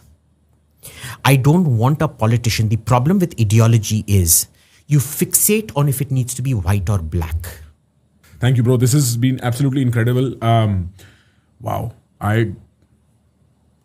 It's so interesting to me, all of this. I don't know. It probably wasn't as interesting to me even a couple of years ago. Or maybe it's just the fact that ab ye pop up kar raha hai, you see this everywhere. But thank you so much for your time. And why don't you thank me that I make it interesting for you, bro? Yeah. You are a great storyteller. That's probably the only thing. I learned this while I was teaching at Melbourne because, you get your students rank you. Yeah, after the class is over. After the class is over. God forbid you're a boring teacher. And second, I found it much more useful to make things interesting for them because I found the general scores increased a lot. When they find it interesting, they learn it much better. Of course. Of course. Yeah, 100%. So, congratulations. You were a very successful teacher. But hey, thank you so much.